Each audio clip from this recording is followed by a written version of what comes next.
All right, we'll give everyone a second to get on here. Let me squeeze up here.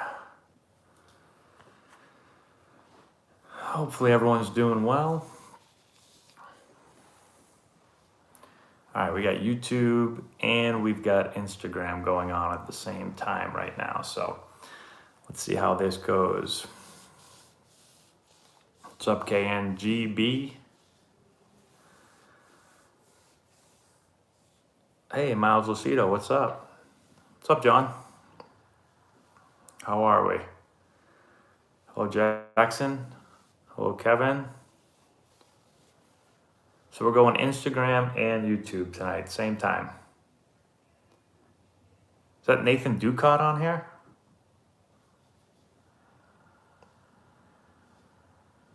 Dodger man, maybe one day. What's up, Nick Val? Hitting tips to develop power. Yeah, lots of stuff. Our YouTube video has a ton of videos on that, but it's all about using your body better. So, what's up, Panda? Do you have what's going on? I'm doing well, Luke. How are you? Hello from Fort Myers, Florida. Henry, what's up? Carson, how do you help arm soreness? Well, I guess there's a lot of ways to do it, but I think the easiest way is just make sure that you have a proper warm-up where you're actually getting ready to throw. You're not using your throwing to get loose, but you're getting loose to throw. And then having a good, basically like a cool down session, or doing things after you're throwing to make sure that you'll be ready to go the next time you throw. So we've got videos of that online. Well, Jeff Sanders, what would I do differently when I got called up? Hit better. What's up, Chet? Weightlifting to get more power. I'm always a fan when it comes to weightlifting of doing, you don't have to do anything crazy. Like my whole life, pretty much, I just did everything on my own. I didn't have, today everyone has like a strength and conditioning coach they go to and all this stuff. The strongest I ever was in my life was when I just lifted on my own.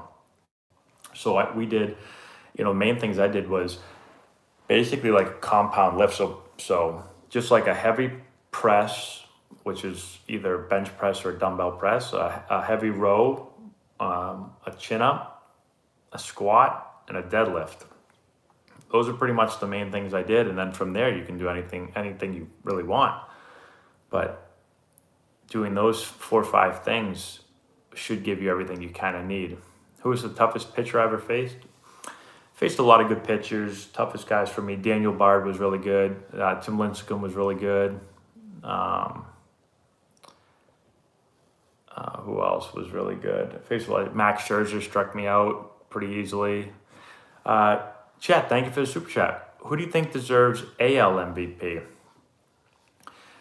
I'll tell you what, there's so many good players this year. It's really tough to decide who should win the AL or the NL MVP. You've got like Ohtani, you've got Vladdy Guerrero. You just got so many guys. In the NL too, you got, Soto's had a great year, Tatis. It's really hard. And I honestly I've been so busy over the last couple of months that I have not followed as closely as I should. But I just know that a lot of guys are having great years. Swollen on Suds, what's going on? Thank you for the super chat. Would you rather share a beer with Angel Hernandez or share a plate of wings with CB Buckner? Well, I guess if I sat down with I'm sorry about that. If I sat down with Angel Hernandez, who should sit down with Angel Hernandez is my dad. I'm sure they'd love to talk about umpiring blunders. So that's what I would do. Whoa, we got a lot of super chats going on YouTube over here. Hold on, everyone, for 1 second. EJ Slem, college football question. Wake Forest looks great this year. Clemson looks terrible. Who you think Wake will beat them? So I followed Wake football closely when I played there. Not so much when I left. I wasn't exactly a football powerhouse. If Clemson loses to Wake Forest, then something's wrong. Wake's having a good year. But I'm totally guessing at this. I still think Clemson will beat them. I hope not. I mean, I always like Wake Forest to win. I just don't cheer for them. Evan, thank you so much for Super Chat. Are you willing to admit which of your former teammates was the most like Pedro Serrano in Major League? Oh, as far as like the strikeouts go? Oh, man, I don't know. I had so many teammates. Trying to think of hitters that swung and missed a lot, especially at curveballs. Well, actually, I do have one guy. I don't really want to say it though, because he might get mad at me for saying he struck out a lot. All love here. Thank you for Super Chat. In a player's salary, are certain amounts of tickets factored into their contract, or does the player have to pay out of pocket for tickets? Yeah, so you have to pay out of pocket, but you don't pay the face value of the ticket. Essentially, you get taxed on the ticket pretty much. So, I'm not good with taxes and all that stuff, but I believe whatever you decide to buy for tickets basically goes on your, I don't even know how to describe it. So I'm doing a really bad job of it. But all I know is that they're not free. And so I don't know the exact term, but you're going to get taxed on the tickets that you buy. So a lot of people think that you just get them for free, but you don't. And like for most major leaguers, it's like whatever, I'm making $1 million, $2 million, whatever. I know when I got called up, I think everyone just assumed that you get free tickets. So like everyone was saying like, oh, I want to come to the games. And that's fine. Anyone that asked to come to a game, I got them tickets. But it does end up costing a decent amount of money if you're having 20 people come to a game over and over every single night. I mean, it adds up. There you go. Yep. There's the IRS form, 1040. Miles, my favorite team to play for? Well, I have to say San Diego because they were the team I played for the longest and the most. So yeah, I'd go San Diego. Keith Burn-Zacconi, thank you, Keith, for the super chat. Did the media ever approach you in the MLB after games? Do you mind it? Yeah, so I got approached a few times. I was actually given a lesson a couple days ago, and we were talking about the media in the major leagues and the difference between like San Diego and New York and Boston. And, I've never been in the clubhouse in Boston or New York after games, but I have been in San Diego, and it's like literally there's no media there. At least when I played, you'd have like one or two people there. And I was only talked to after games a couple of times because usually they want to talk to you when you do well, and I only did well a couple of times. So when I hit my first home run and we beat the Rockies, I talked after that game, did like a little interview, and then I don't remember the other game in San Diego. It's basically pretty quick. They just come up to your locker. There was like one or two people that come up. It's not like where you watch like Yankees, Red Sox, and you see like 100 people in the clubhouse. One or two people come over. Hey, talk about that hit in the ninth. Okay, yeah, I got lucky, got jammed, blooped it over the first baseman's head, and that's pretty much how they went. So. Chet, thank you again for Super Chat. Chances your Patriots beat Brady? Slim to none, but I do always have faith in the Patriots. So you know what? I'm going to say they beat Brady. Chances aren't. I wouldn't bet on that, though. Best hitter I played with? But best hitter I played with, probably Adrian Gonzalez, because I was around him probably the most out of any major league player. So he was just a great hitter. Hit for high average, could hit for power, could use the entire field. I don't know his numbers, but didn't seem like he struck out very much. So he was just a great all-around hitter. All right, you used to watch me back in the Beaver days. Wish I hit better when you were watching. I never hit well with the Beavers. Hey, thanks, Nick. I appreciate it. You're a left-handed 18-year-old pitcher. How hard do you need to throw to be recruited to a D1, D3 team? If you're a lefty, and this is assuming you can throw strikes and have some resemblance of an off-speed pitch that you can throw somewhere around the zone, I'd say that you're probably going to have to throw like 78, maybe. You might be able to throw a little bit less than that. Depends what type of D3 you're looking at. There's all different types of D3. Sometimes people think they just lump all D3 teams into, well, they do it with D1 too. People just lump teams together. There's so many different levels of all divisions. So You know, 76 lefty could work at one team and not even be close to working at another. But I would say if you're throwing 76 and you're around the zone, you got a decent breaking ball, like you got a chance to pitch somewhere. Scott T, describe the travel, air, and hotel process when you get to the big leagues. I actually have a couple of videos on this, Scott, if you want to watch it on YouTube, but I'll give it to you real quick. Plane is going to be a chartered plane, just your team on there. Basically, you leave the stadium, you pull right up to the plane. You get off the hotel bus, you get on the plane, you fly the city, you get off, the bus is waiting for you, you go to your hotel. Hotel is always going to be, how do they do hotels? 4 stars, 5 stars, a 5-star hotel, the best one, whatever the most amount of stars is, that's the one you're going to stay in. So Ritz-Carltons, a lot of Ritz-Carltons, but the hotels are awesome. Nowhere close to what you stay in the minor leagues.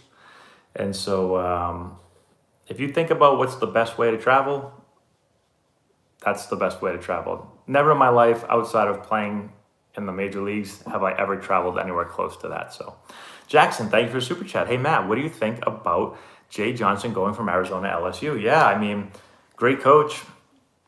Did a fantastic job at Arizona. I'm assuming he's going to dominate at LSU. So I'm assuming they're going to pay him a lot more to go coach at coach at LSU. And I don't know the facilities. I haven't been there, but I'm assuming everything that you want to win, you're going to get at Arizona. So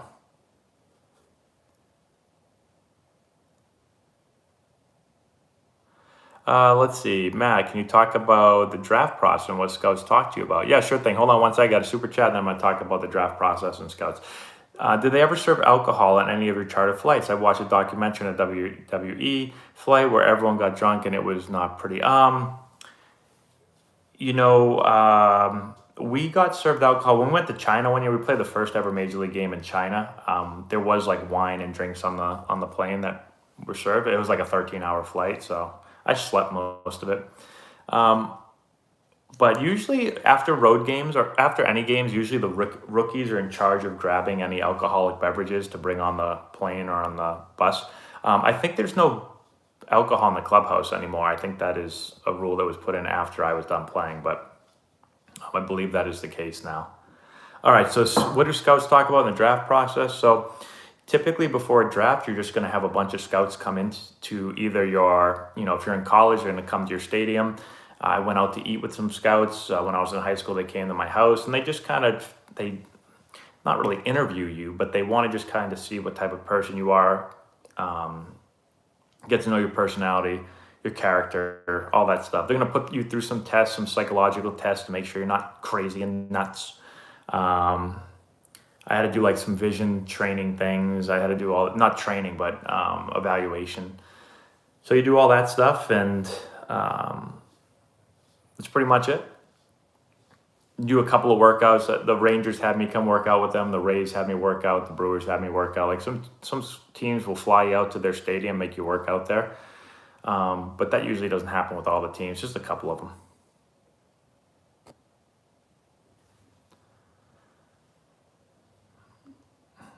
Go Fenwick baseball. Coach Jack A.B. Jesus. Coach Jack A.B. is the new cheerleader for Bishop Fenwick baseball. I've got his pom-poms here. We got a gold one and a kind of like a silverish one. Hi, Rex.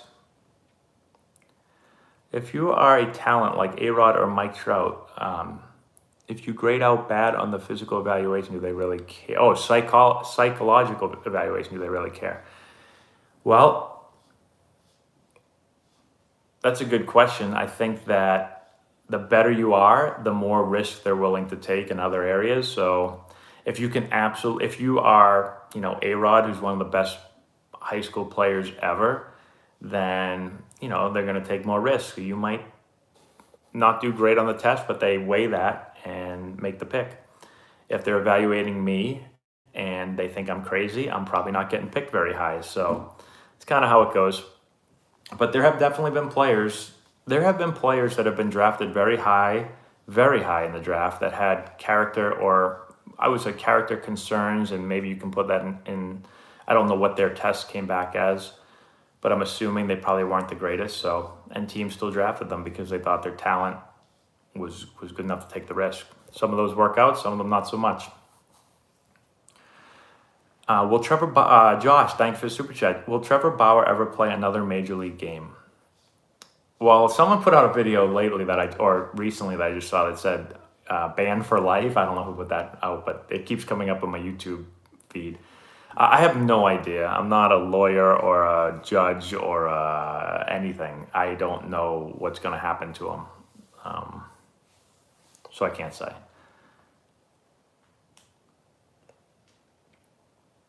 Nick Val. Who is that? Is that Nick? Who is that? Why did you leave the prep, if you could say? I actually didn't coach at St. John's last year. So I've been 1 year away, but I would say pretty simply, the opportunity to be a head coach was something that I was excited to do. So I will say that. I think Bishop Fenwick's a great place to coach.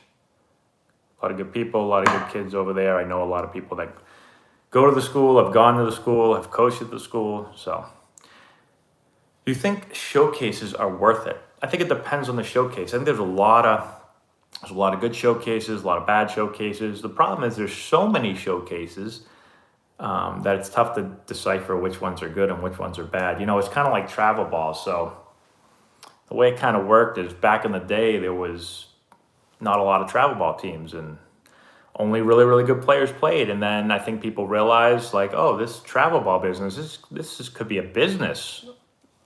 And so people started to make a business out of it. And more people said, I want to get in on that business. Oh, I want to get in on that business. And now everybody's in on the business. And so same thing kind of happened with showcases. Back in the day, showcases, there weren't very many of them and they were really, really good. And then people said, oh, this showcase business, that looks like a good business. And so more and more people started making showcase businesses. And it got to the point now where it's oversaturated. There's way too many of them.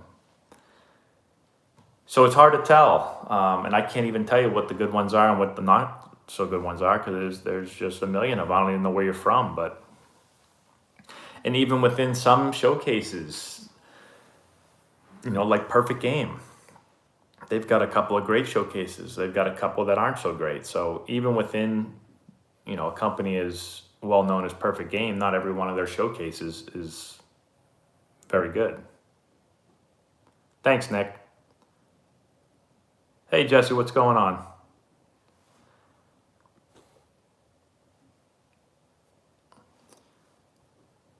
YouTube. This is the quietest YouTube has been in forever. Usually on YouTube on here, we get like 300 people in here. We only got 73. Everyone's out on a Saturday night. Could everyone on YouTube give this could you all hit the like button? PBR or PG? So we do both. We probably do more Perfect Game tournaments, and then players from around here probably do more PBR showcases. Hey, Will Frayne, what's going on, Will? Will, are you back at school now? Oh, nice. Swept the doubleheader with your 14U team. I like it.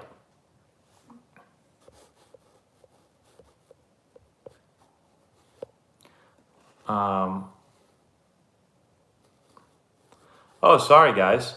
I was wondering why no one was commenting on YouTube. I just realized for some reason it switched to just super chats, so I didn't see anyone's questions. What should you do if you're scared of the ball is going to hit you in the nose? I'm assuming when you field. Hey, Sean Sullivan, what's up? When you field. So, I think a couple things. If you're afraid, if you're a younger player, you're afraid the ball's going to come up on you. I think number one, you have to get over the fear, because if you're constantly coming up, you're not going to be a very good fielder. But how do you get over it? I think start really slow and easy. Maybe start with like some rolled balls, literally like just rolling the ball to you, just getting used to getting your back flat and your hands out front, your nose close to the ball, and being comfortable fielding it. And then progress back to maybe some harder drills. And then the other thing is being able to just use your footwork. Yeah, tennis balls work too, Billy. but then using your footwork, because what happens is if you don't have good footwork and you're always kind of getting in between hops, the ball more likely is going to come up on you. But if you're able to use your feet and pick out a good hop, I mean, the chances of you getting hit in the face are very slim. Like, I don't think I've ever been hit in the face in my life. I don't think, and I fielded like a million ground balls. So, I don't think the chances are super high. But I understand. I mean, there's been some times where a rocket comes at you and you get a little flinchy. So, but those are my two things of advice for you. Jeff Sanders, thanks for the super chat. Are you going to do card rips in the future? And if so, as a regular thing? So I did a lot of those back in the day. And I've kind of not been doing as much cards lately. I've been so busy. I've actually been selling more cards than buying. I haven't bought a card in a while. But yeah, I might get back on here doing it. I don't really collect memorabilia. I collected cards for a while. I still have a bunch of cards. Hello, Winship Baseball. What's going on?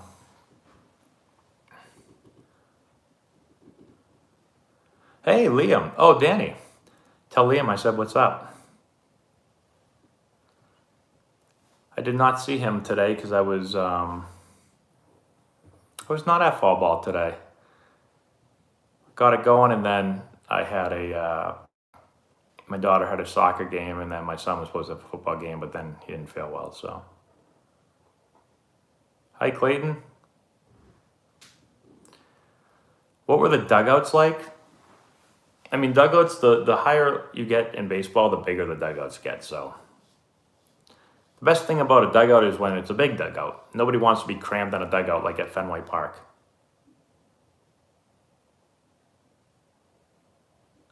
Hi, Chris. You do not need to play travel or club baseball to play college baseball. So, does it help? Yeah, I think so, depending on who your club team is. I know a lot of people that play travel ball and their travel ball team does nothing to help them with college. So don't think just because you play travel ball, you're automatically going to be able to play college baseball. The biggest thing is just, three things really. First thing is you got to be good. Like, it don't matter who you play for. If you can't play, then you can't play. No one's going to want you to play for them. So you have to be good first.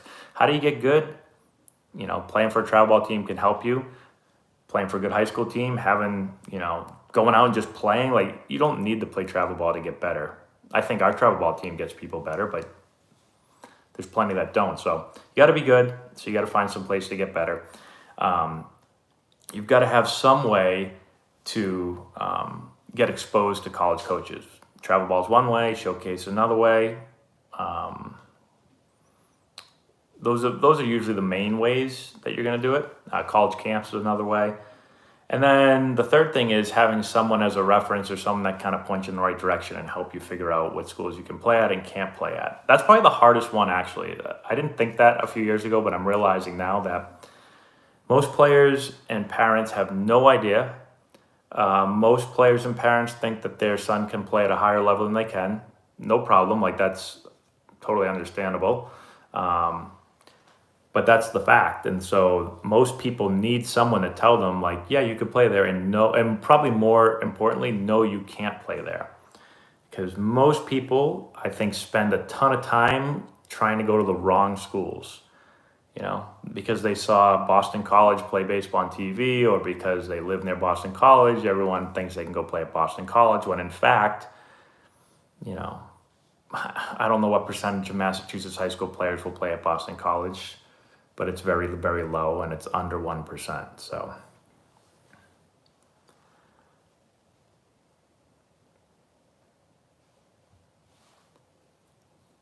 how much did I practice during my high school years? Well, I played 3 sports, so I was practicing football in the fall, hockey in the winter, baseball in the spring and the summer. So I didn't do it year round. I would say whatever sport I was in, I was pretty focused on that sport. So, high school practice every day, or you play pretty much every day. So that's how much I did it. And, I think getting to practice early and staying late, you don't have to do it every day, but I think in any sport you play, if all you think you're going to do is what's expected of you from the coach at practice, is probably not enough. So if you just want to put in the time at practice and you don't want to do anything on your own, you're not going to be very good. Most cases, you're not going to be very good. You're a 10-year-old player grinding a lot. Have any tips? Yeah, have fun. That's it. You're 10. So if you like baseball a lot or love baseball, play a lot of baseball, have fun, work hard. That's it, Gabe. Those are the secrets. Good thing you didn't pay a super chat for that. Pretty simple advice. Pretty simple, but not easy. Although it can be easy. Just not everyone's going to do it. How can you switch hit? Hit righty and then hit lefty. I'm just kidding. You just got practice. I mean, switch hitting is hard because you have two sides.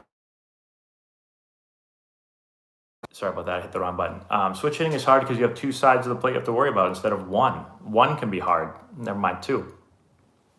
So you just got to put in double the work, really, and you got to work on both sides. Just got to get your swings in. Nothing special. The best baseball academy in the country? That's a great question. I don't know. With travel ball nowadays and academies and all this stuff, like there's certain travel ball teams that are really good, but I wouldn't call them academies. For instance, like down in Georgia, there was East Cobb Astros, right? So one of the best teams in the country. And I don't know that team specifically. I mean, I don't know how, if you want to call it an academy. There's plenty of teams. There's a lot of teams that have academies. Like we played one from Minnesota. They're an academy team. They have an academy that has all the players working out all year round. And there's other teams that just put teams together to go play in these tournaments, and the kids don't even know each other. They're flying in from different states. So sometimes it's not always the best travel team that's the best academy. They're kind of different. So a long-winded answer there, but honestly, I have no idea. I never played the Needham Rockets. Nope. What is the most important thing that college scouts look for? Well, I think every college scout is different. Everyone's looking for something a little bit different, but ultimately, if you want to break it down into like the absolute simplest terms, they're looking for a player that can come in and succeed at their level and help them win games. So what that is depends on the level, depends on the college. Vanderbilt's looking for something a lot different than Holy Cross or whoever. Endicott College, hey, thanks, Raised in Baseball. I appreciate that. Hi, Rachel. Yeah, so it's a really hard question. If you said to me, what is Holy Cross looking for in a college player? I could tell you because I recruited there. But just to say in general, what's a college looking for? They're looking for a skill set that they think will translate to their level to help their team be successful and win. I think that's the first thing. But then they're also looking at like your character, the type of kid you are. Like, are you going to be a pain in the ass? Are they going to enjoy coaching you? Are you going to work hard? Are you going to accept coaching? Are you going to be tough? Because you're going to fail a lot. Are you responsible because you're living on your own in college? Are they going to have to worry about you? Are you disciplined enough to go to school and not flunk out? Are you going to get up out of bed and go to workouts? Like, there's a lot of stuff that goes into it. So, EJ Slem, thank you again. Did you ever play against Jeff Samardzija? I did, but I'm trying to think if I ever faced him. I don't think I ever hit against him. I don't believe.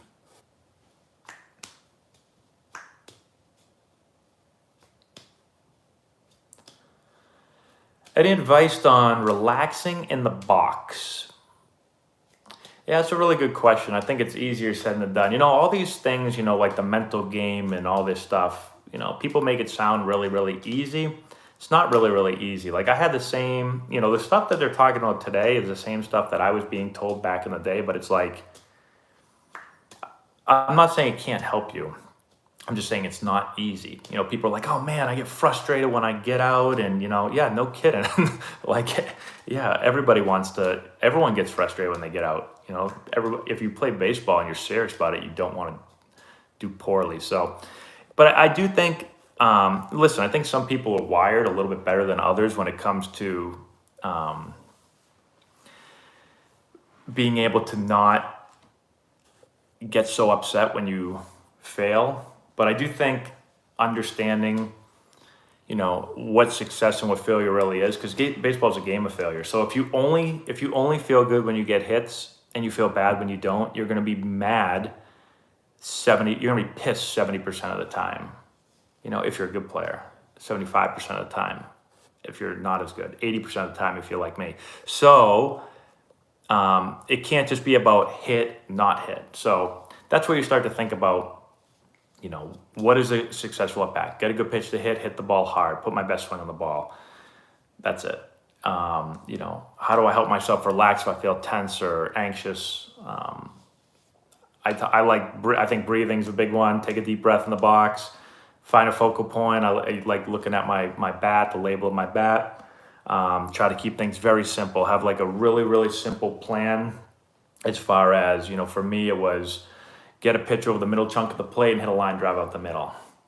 And then, with all that being said, I did all that stuff. And I'm like, you get out for the 17th time in a row, like, yeah, you want to take a bat and smash it over smash the helmet rack. Like, that's what happens. But you got to do the best you can with some of the things I just said. Mix it up, Mike. Thank you for super chat. What historic team would you have loved to play on? Historic team, huh? Oh, some of my favorite teams of all time. I would say any Red Sox team with Manny and Pedro on it, I'd like to play for.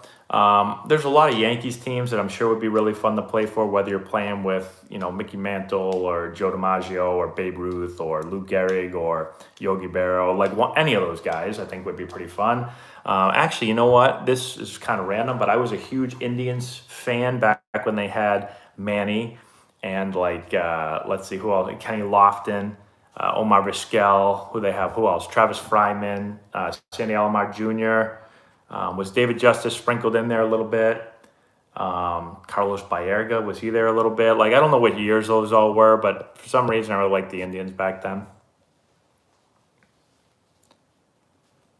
Yeah, 90s Indians. I love the 90s Indians.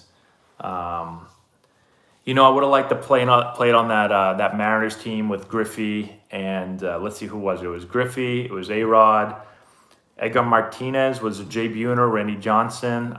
I think all those guys were there together at that time. I would have liked to play on that team. Most of the teams that I like, I was born at Joey Cora. Yeah, little Joey Cora. I was born in 1985. So you're talking about, teams in kind of like the late 90s were right in my wheelhouse of being like a 12, 13, 14, 15-year-old kid who really liked baseball a lot.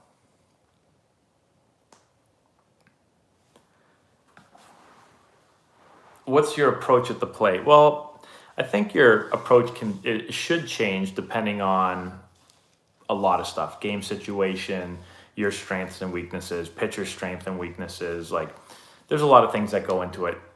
But we can't go through every single situation. So I think the most basic approach that I had at the plate, and I kind of talked about a minute ago, was to get a good pitch over the middle chunk of the plate and hit a line drive to the middle of the field. That's my basic approach.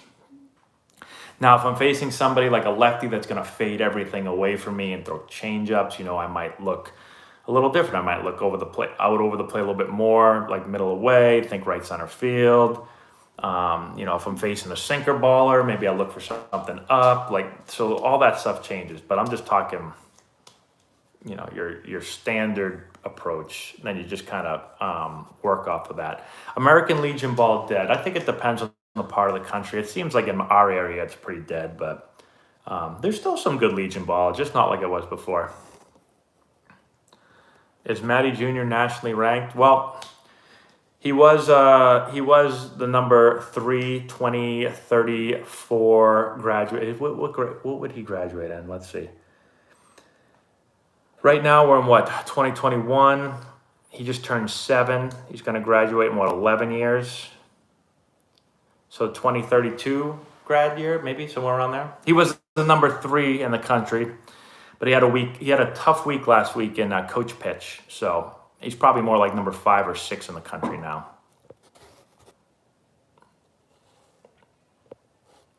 But he's working hard. He's in the weight room today, and he's planning on regaining his number 3 spot, hopefully moving up to number 1 with a big showing next week. He's going to take his coach deep.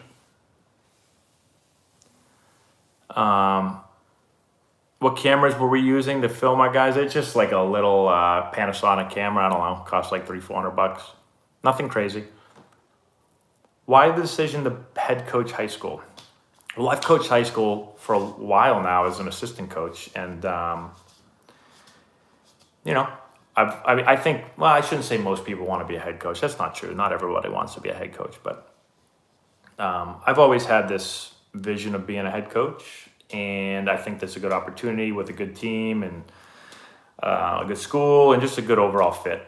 So, and yeah.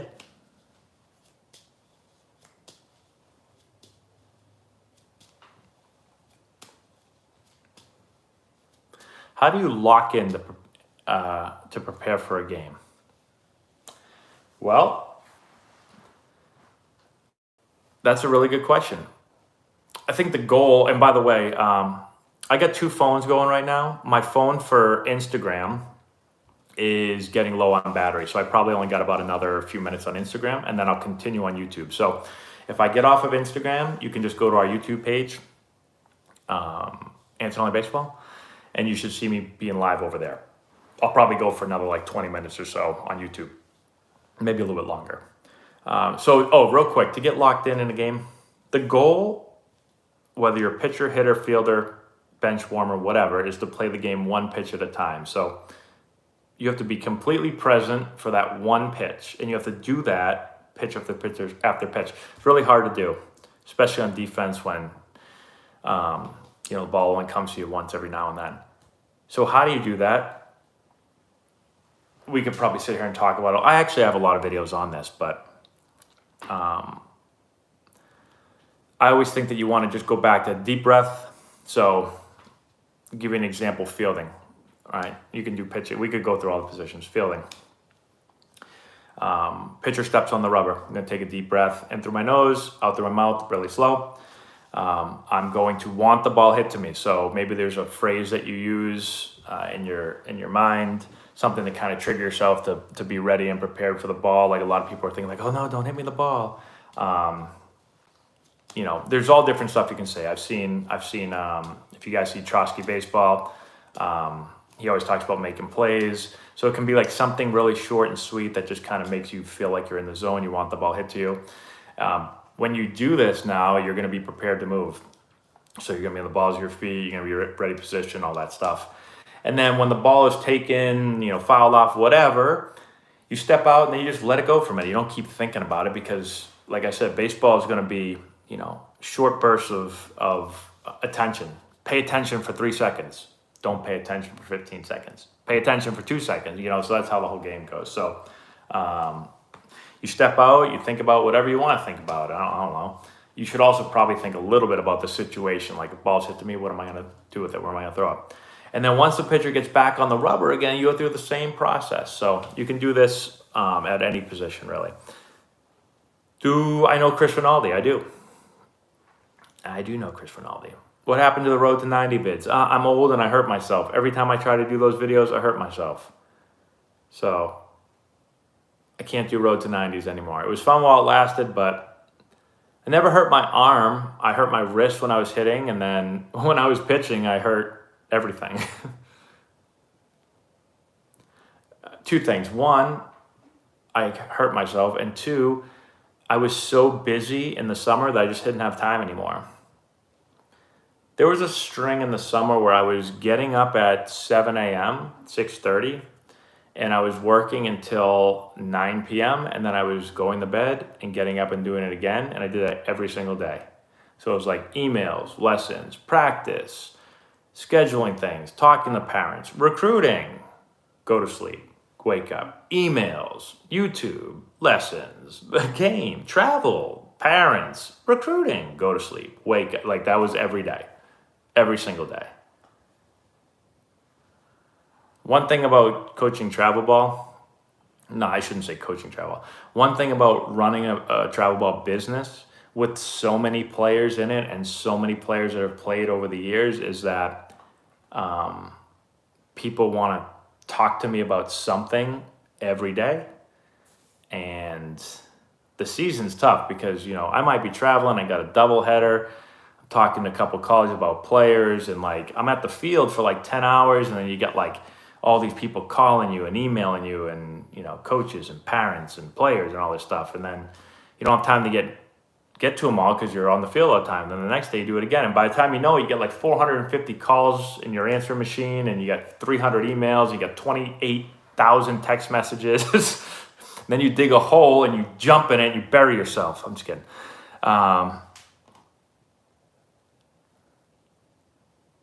Hey, Gianni, thanks so much.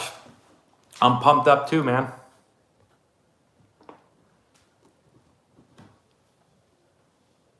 Hi, Jay. I'm a Rawlings guy, not so much a Wilson guy.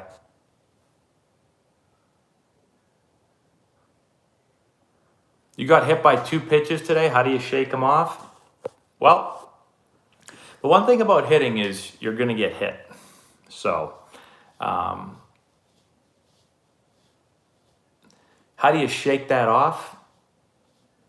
Well, in today's game, you can put on 8 Evo shields and get wrapped in bubble wrap. I sound like an old guy. Back in my day, we didn't have Evo shields. Actually, I was playing when the first Evo shield kind of came out. We're all like, holy, you like, I don't know how you do it then, but then they gave you like this thing and you'd put it on yourself and like, then it would mold to you. I don't know if that's still how it works, but anyways, I remember when they first came out with that and everyone was like, this is like alien technology. So that's one way to do it. But other than that, like if you're scared to get hit, in my opinion, if you get flinchy and you start bailing out on pitches, it's going to be hard to hit because it's going to throw you a breaking ball. You think it's going to hit you and there's a strike. So you just got to trust. You got to learn how to get hit by a pitch and feel like you can roll into it and take it off the arm and it's going to hurt and you'll be okay.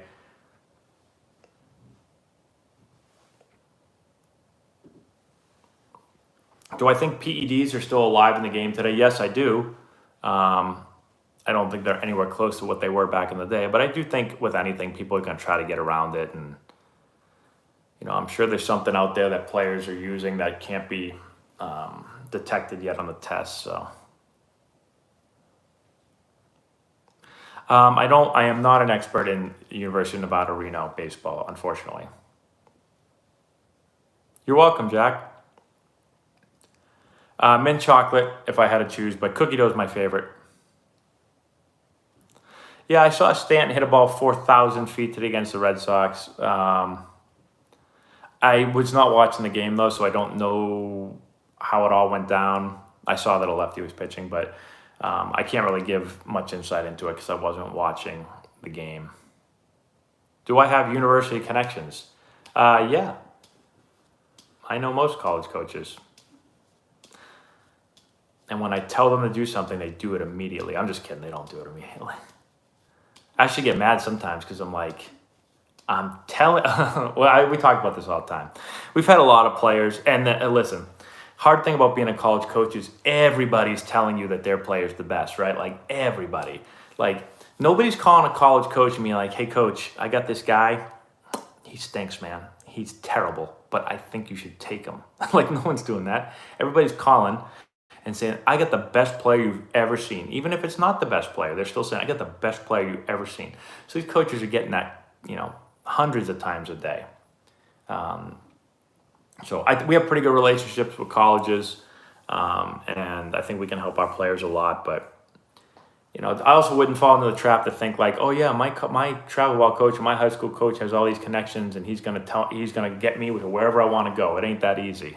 Some colleges are looking for a couple of guys and they're looking around the whole country. So it's not easy. Camwood bats. I like Camwood bats. I use it a certain way. I know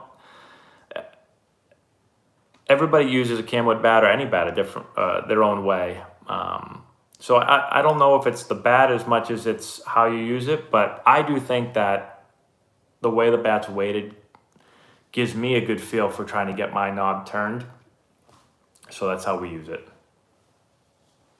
Yeah, how to treat blisters. Biggest thing with blisters is you got to make sure, well, the biggest thing is try not to get a blister. Like, so you're going to have calluses. I don't know if you can see my hands, but you get calluses around here and here, wherever you get them. You want to make sure that you keep them like small. Don't let them get too big because then they're going to tear and then you're going to get a blister. So the best way to take care of blisters is not to get a blister. So one thing you don't want to do is not hit for a long time and then just go hit like 1,000 swings because you're going to get blisters all over your hands. So if you haven't hit for a while, you're going to want to slowly build yourself back into it so that your hands start to get tougher. For example, same thing. I haven't played the guitar in like years and years and years and years. And for some reason today, I said, you know what, I'm going to play the guitar again. So I grabbed my guitar, I started playing. My fingers are killing me right now. So just like hitting, my son was asking me about why I was saying my fingers hurt. And I was like, dude, it's the same thing as baseball. Like if you don't hit a lot and then you go to hit, your hands are going to hurt. So same thing. Hold on one sec. EJ Slam, thank you for the super chat. Were you a Fred McGriff fan? Back to back AAU national championship teams. And Fred McGriff endorsed it. Yep. I like Fred McGriff right back. Yeah, back then he was awesome. Where's the question? With the helicopter swing? Little old Fred McGriff right there for you. Excluding the obvious controversial players, I think he's one of the best players not in the Hall of Fame. He was great. Great player, for sure. Yeah,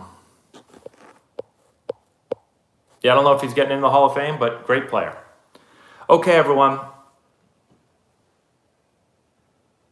Your coach wants you to play multiple positions. How should you practice doing that? Well, yeah, it's hard to play multiple positions, but you got to figure out your practice time and how much time you have and make sure you might not be able to hit every position every day, but just make sure you're hitting them. So maybe like today I say, I'm going to play shortstop, get all my reps at short. Tomorrow I'll play second. Next day I'll play third or outfield or whatever it is. But and you might have to you're going to have to put some extra work in. It's hard being a utility player. I've done it a little bit in my career. It's really, really hard. But if you can do it, it's really, really valuable. So, okay, everyone, my Instagram people, my phone's about to die, so I'm going to get off of Instagram now. I'm going to go over to just YouTube. So go, if you want to continue this chat, go over to YouTube, go to our Antonelli Baseball page, just type in Antonelli Baseball, and you'll see the live chat up there. All right, so thanks everyone on Instagram for hanging out, and go over to YouTube now.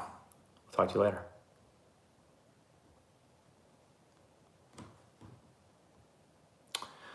All right, everyone. We're back. We're still going on YouTube here. Wow, I've almost been going for an hour. Thank you, Desmond. I got to put a title on this thing right here, everybody. Let's see. Let's see.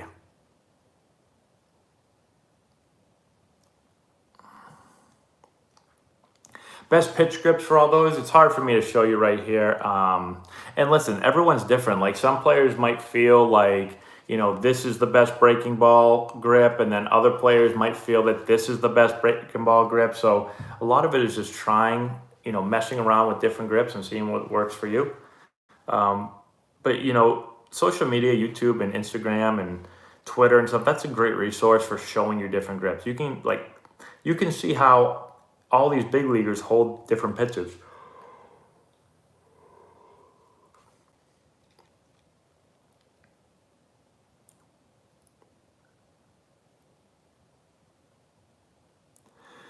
Yeah, the best way to get recruited as a pitcher when you don't throw hard is really hard, in my opinion. Thank you, John. It's really hard because you don't need to throw hard to get outs, but you do need to throw hard to get recruited. And that's the hard part. So, and people might not think that's fair. And listen, there's plenty of people that have been missed out. Schools have passed over them and they've gone to lower level schools and they could get people out, but they didn't throw hard. And then they go to those schools and they dominate. And then if they start throwing harder as they develop, then they really dominate. So, but unfortunately, it's hard because, you almost have to have someone that's going to vouch for you. Because if a college coach comes and watches you pitch, and let's say you're a righty and you throw 82, but you get everyone out, they might be the only time they see you pitch. And just because you got guys out throwing 82, they might be like, yeah, we got guys out today, but it's not going to work at my level. And it might, but depending on the level, like D1, if you watch a Division I college game, you're going to see, if it's good Division I baseball, you're going to see a lot of 88s and 92s. So if you can have someone that can vouch for you, someone that, and this doesn't always work. Like sometimes you're gonna be like, you know what, man, you just don't throw hard enough. I guess what I'm trying to tell you is throw harder. I don't know what I'm trying to tell you.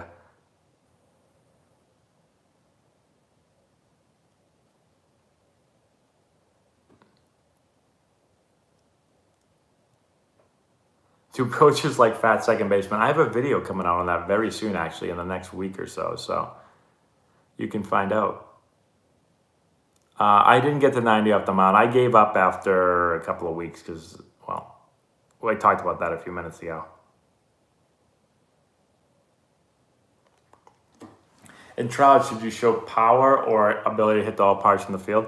I would show both. I think if you hit the ball hard to all parts of the field, you're a pretty damn good hitter. So I wouldn't sell out for either one. I wouldn't sell out and say, I'm just going to swing as hard as I can and show power. I wouldn't say like, oh, I'm just going to hit the ball on the field. I'm not going to swing hard and drive the ball. Like, I think the goal is to drive the ball where it's pitched. So, and I don't think you have to just show one or the other if you can do both.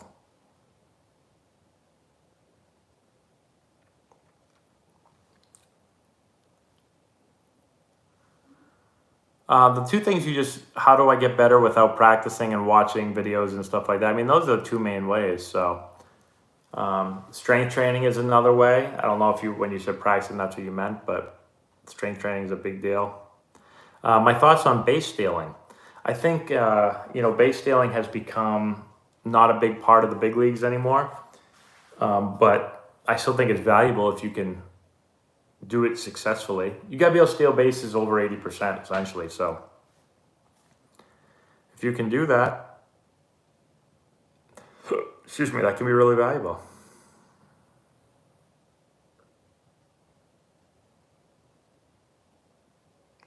Sorry, I'm trying to, this is really difficult. I'm trying to get a cover photo for my Instagram.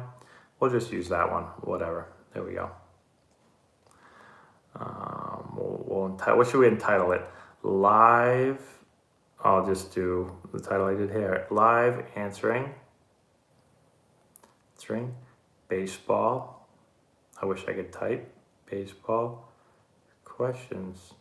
These iPhones, for some reason, I've always had an iPhone, but they really make me mad. Like I feel like typing should be easier on them. Who's going to win the World Series? I'll go with the Dodgers still.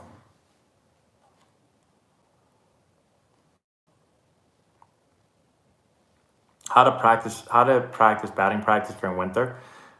Not hit below 60 degrees. Well, if that was the case, then no one would ever be able to play baseball in Massachusetts because it's always under 60. So, yeah, I wouldn't be listening to that thing.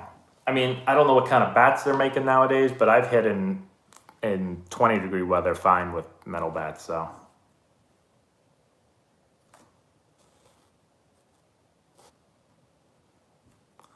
If you're a two-sport athlete, how do you find time to play showcase tournaments in the fall?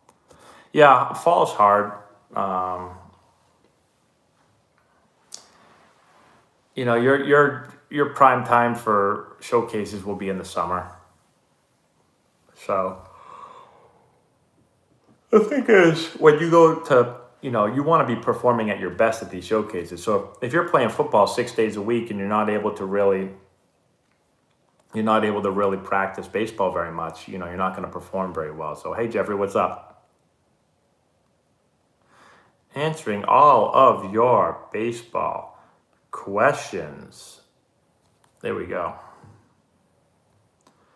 All right, we're going to post that. It is bedtime. I'm going to bed in a minute. All right, here we go. One more question. I got to go to bed. I got baseball tomorrow. We got fall ball going on with all our high school kids. It's a lot of fun. At least I have a lot of fun. Hopefully they do too.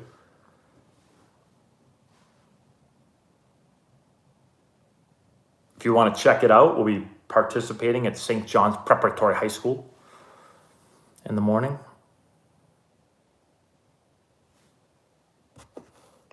Will college coaches take into account more of the stats and how they look in a game, or do they just look at the digits and the rate icon? Yeah, no one's going to be honest, no one really looks at stats just because high school competition is so different. Like, you could play at a high school where 88 miles an hour is the norm, and you could play at a high school where pitchers are throwing 62.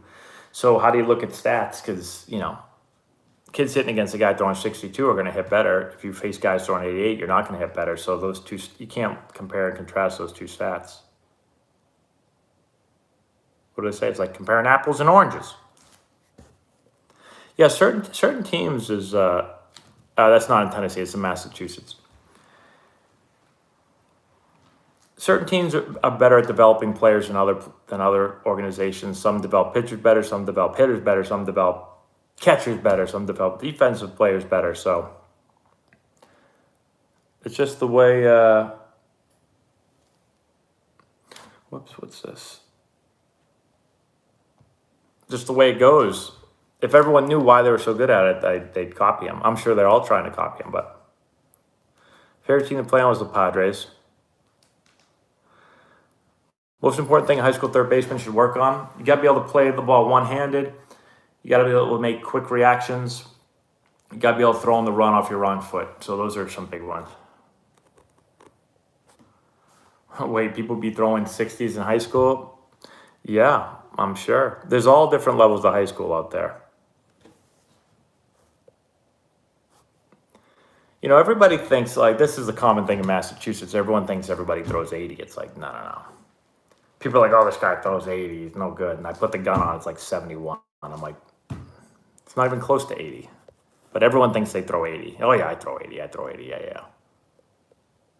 No. Chris, thank you so much for the super chat. There's no question here, Chris. I don't know if you wanted to ask one, but I appreciate the super chat. John, thank you for the super chat. In order to make it fair for small market teams, I believe the MLB should have a salary cap. What are your thoughts? Yeah, I don't think the MLB will ever have a salary cap because I don't believe the Players Union will ever allow it. So teams can't just say, you know what, we want salary caps, because the Players Union, Major League Baseball Players Union, is the best union in the world, basically, and they're not going to allow it to happen. So would it be nice to be kind of like the NFL, where there's, the small market teams have a little bit more of not an advantage, but they're not at such a disadvantage? Yeah, I think that would be cool, but I don't think it's ever happening. If you're 5'10" and a freshman, what position should you focus on? I don't think your height is going to really determine anything. So it's where you fit best, where you play best. And I don't know what you've done as a young kid, but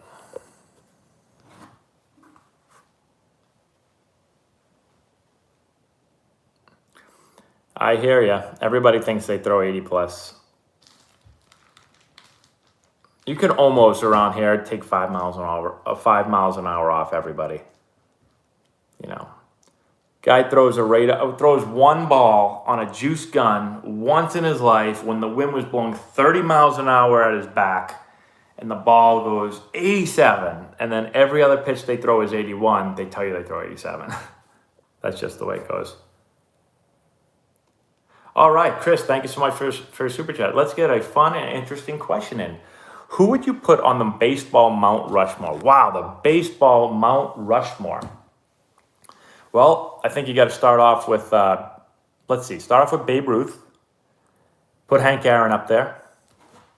How many are we allowed to put up there? Man, oh man. This is going to be tough. I mean, this is like impossible.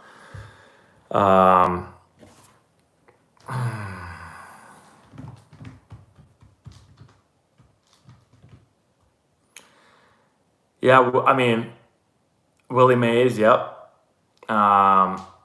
Jackie Robinson, you could put Jackie up there. Let's see. Yeah, I love Mickey Mantle. I don't think he probably goes on the Mount Rushmore, but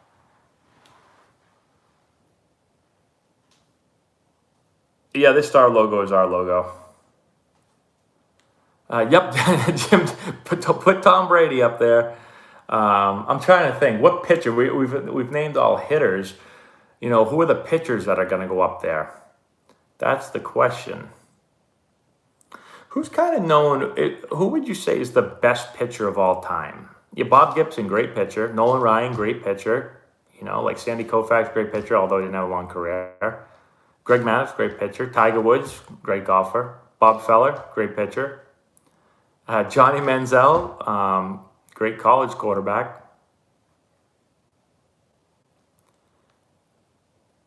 You know, like, yeah, we got a bunch of Cy Youngs. Clayton Kershaw, pretty good. I faced Clayton Kershaw a few times. Yeah, this is a really tough one. This actually would be a really cool YouTube video. So I think I'm going to actually do that. Thank you for that question right there. I'm going to make a video on that. Garrett Crochet, Jacob deGrom.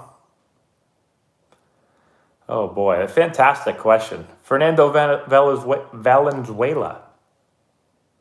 Blah, blah, blah, blah, blah, blah.